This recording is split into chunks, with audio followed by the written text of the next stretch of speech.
बिस्मिल्लाहिर्रहमानिर्रहीम अस्सलाम वालेकुम वरहमतुल्लाहि वबरकातुहू। अच्छा जी, अभी हम सीन बना रहे हैं। सीन का फ़र्स्ट स्ट्रोक लिया है और फर्स्ट स्ट्रोक के बाद हमने दूसरे स्ट्रोक की तरफ लिया है। थोड़ा सा कर्व देखिए अंदर की तरफ आएंगे, फिर तीसरा स्ट्रोक थोड़ी सी बाहर की तरफ और वो चौथा स्ट्रोक भी उसका थोड़ा बाहर की तरफ ही रहेगा, ठीक है।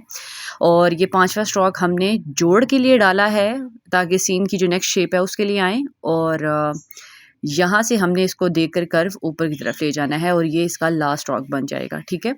अभी हम इसकी मेजरमेंट्स करेंगे। वो ऊपर भी मैंने सीन बनाया हुआ है, लेकिन उसको बनाने के बाद भी मैंने यहाँ से रिकॉर्डिंग स्टार्ट की है जस्ट बिकॉज़ एक पॉइंट है तो मैं आपको वहाँ बताती हूँ जब वो आता है तो। सीन और स्वाद दोनों का जो ये लास्ट है ना स्ट्रोक, ये यानी ये जो सीन की जो शेप बनानी है एंड पर वो सेम है। जो स्टार्टिंग जो है ना उसका स्टार्टिंग एरिया इसका भी और उसका भी दोनों डिफरेंट है। जैसे आइन और हा में होता है कि एंड पर आकर वो दोनों सेम हो जाते हैं, बट जो उनका स्टार्टिंग के स्ट्रोक हैं वो डिफरेंट है। इसी तरह सीन और स्वाद में भी ऐसा ही है, ठीक है। अच्छा जी, अभी हम मेजरमेंट्स करेंगे, फिर मैं आपको बताती हूँ कि उसके मुताबिक हमने ये स्ट्रोक डन किए हैं, ठीक है। क्योंकि मैंने ऊपर बना लिया था, इस वजह से मैंने यहाँ एकदम बनाया, बिना मेजरमेंट्स के बनाया। तो अभी हम कट लगाते हैं। यहाँ आधा कट जो है देखें कि यहाँ से ये ऊपर वाले स्ट्रोक से इसकी नोक से और ये नीचे वाली नोक से मिला, ठीक है। तो आधा कट ये नीचे की तरफ रहना चाहिए और यहाँ पर आपका 1.5 कट का फासला आना चाहिए। ऊपर देखिए मेरे 2 कट का फासला आ रहा था, सो दैट इज़ वाई मैंने यहाँ ये बनाया था सीन, और यहाँ ये 1 कट का फासला आएगा, ठीक है। दरमियान में तकरीबन आपके 5 कट का जो है ना वो आएगा, स्पेस आएगा, सही है। और नीचे दरमियान में जो गैप आ रहा है वो 1 कट की होगी, वो मैंने शायद लगाया नहीं है, लेकिन 1 कट का गैप है, ठीक है, इन 5 कटों से नीचे भी। अच्छा, अब हम सीन की दूसरी शेप दूसरी शेप पे हम काम करेंगे और और सीन की दूसरी शेप में जो उसका लास्ट एरिया है वो सेम है, ठीक है। लेकिन जो स्टार्टिंग है वो हम उसमें हम स्ट्रोक इस तरह से नहीं बनाएंगे, बल्कि थोड़ा सा स्टार्टिंग में कर्व देकर सीन की शेप को हम खींच लेंगे, मतलब एक लंबा स्ट्रोक खींचेंगे और उसमें थोड़ा सा वो कर्वी होगा, यानी थोड़ा सा बाहर और थोड़ा सा अंदर की तरफ, और फिर वो एंड पर जाकर अपनी जो पहली वाली शेप है उसकी तरह उसके साथ कनेक्ट हो जाएगा। तो अभी हम उसे ड्रॉ करेंगे और आप देखेंगे उसे।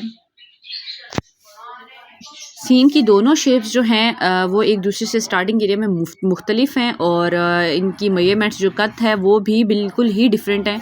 सो दोनों शेप को बड़े ही ध्यान से आपने देखना है और दोनों शेप को बड़े ही ध्यान से आपने प्रैक्टिस करना है। यहाँ पर आप उस साइड से भी इस तरफ आ सकते हैं, लेकिन मुझे यहाँ से ऊपर की साइड पे जाना थोड़ा आसान लगता है, सो मैंने इसको मतलब उल्टा ही स्टार्ट किया है। बट यहाँ पर आप आकर ये जो कर्व है बिल्कुल जो बा की तरह हमने दिया था, तो आपने इस तरह से दे देना है। और ये स्टार्टिंग कर्व है और स्टार्टिंग स्ट्रोक की तरह ही है, ठीक है। इसकी जो मेजरमेंट्स हैं यानी कट की वो भी सेम ही होंगी।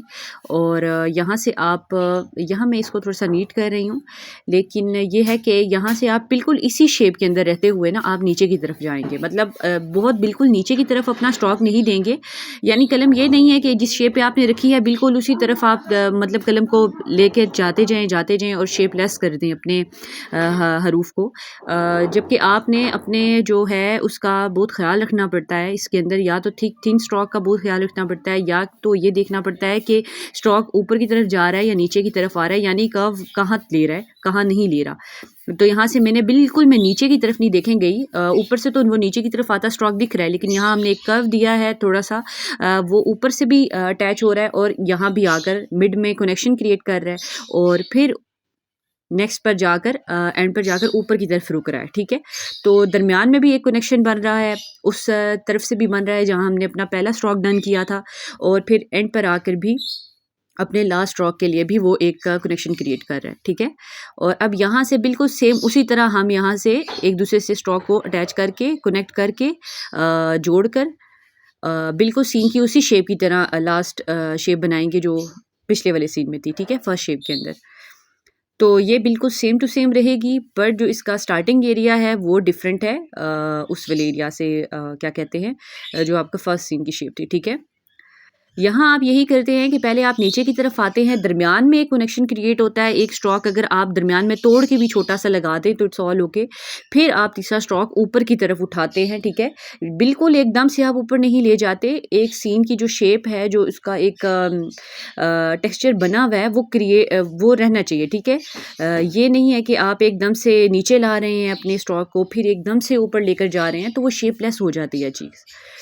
तो जो लुक उसकी आ रही होती है वो मेंटेन रहनी चाहिए। ऐसा लगे कि वो एक हर्फ़ है और वो हर्फ़ देखते साथ ही समझ आ जाए कि ये कौन-सा हर्फ़ है। ये नहीं है कि सिर्फ़ आप एक गोल दायरा बना देंगे, एक सर्कल बना देंगे, या ये भी नहीं है कि आप बिल्कुल नीचे ले जाएँगे, या ये भी नहीं है आप बिल्कुल स्ट्रोक को ऊपर ले जाएँगे, ठीक है? तो इस चीज़ का बड़ा ख़्याल रखना है। यहाँ आपका दरमियान में जो डिस्टेंस बनता है, स्पेस बनती है, वो 1.5 कत की बनती है, ठीक है? यहाँ पर जो मतलब इसके दरमियान में आएगा वो 1 कत आ रहा है, ठीक है? यहाँ से यहाँ तक, और ये दरमियान में थोड़ी-सी मज़ीद स्पेस बनकर वो 1.5 कट बन जाएगा। क्योंकि ये सीन है और सीन की शेप बड़ी है, बाकी जो हमने बनाई थी वो बहुत मतलब ज़ाहिर-सी बात है उसकी जो मेज़रमेंट्स थी उसके अकॉर्डिंग बनाई थी, तो इस वजह से उसके अंदर 1 कत का आया था दरमियान में डिफ़रेंस। यहाँ से नीचे की साइड पे देखेंगे तो ये भी 1.5 कत आ रहा है, ये आपके पास 1 कत का आ जाएगा। और मेजरमेंट्स का आपने बहुत ध्यान रखना है, इनके अकॉर्डिंग अगर हम चलेंगे तो हमें एक बार प्रैक्टिस हो जाएगी, तो उसके बाद जो है ना इंशाल्लाह हम इसके अलावा भी बिल्कुल एग्जैक्ट वैसे ही बना सकेंगे। वहाँ देखिए हमारे पास आधे कद का आया था, लेकिन यहाँ हमारे पास 1 कद का स्पेस आ रहा है, ठीक है, मतलब जो उसका उस स्ट्रोक से अगर आप मैच करेंगे तो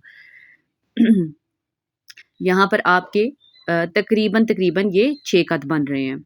क्योंकि ये सीन का जो ये गोल दायरा है ये हमने बड़ा बनाया है, ठीक है, इसका बड़ा बनेगा क्योंकि इसकी शेप ही बड़ी है, इसका स्टार्टिंग स्ट्रोक्स भी काफ़ी उसमें आए हैं। तो इस वजह से दरमियान में पिछले वाले सीन के दरमियान में 5 कद की स्पेस थी, इसमें आपके पास 6 कद की स्पेस आ रही है।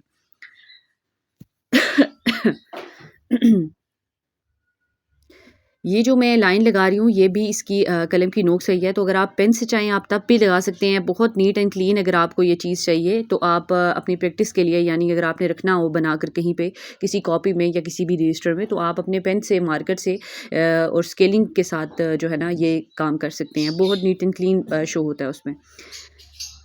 ये दोनों शेप्स हमारी डन हो गई हैं, और अभी आपने क्या करना है कि आपने जितना हो इनकी प्रैक्टिस करनी है, ठीक है। और अगर कहीं कोई भी मसला आता है तो आपने मुझे बता देना, ठीक है।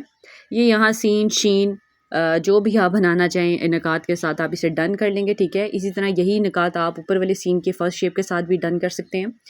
तो ये दोनों शेप आप प्रैक्टिस कर लें, और अगर कोई भी कहीं भी मसला आता है तो आप मुझे डिस्कस कर सकते हैं, ठीक है। और इन स्ट्रोक से आप जितनी हो प्रैक्टिस करेंगे तो इंशाल्लाह अल्लाह के हुक्म से आपका जो हाथ है वो इन पर इंशाल्लाह बैठ जाएगा।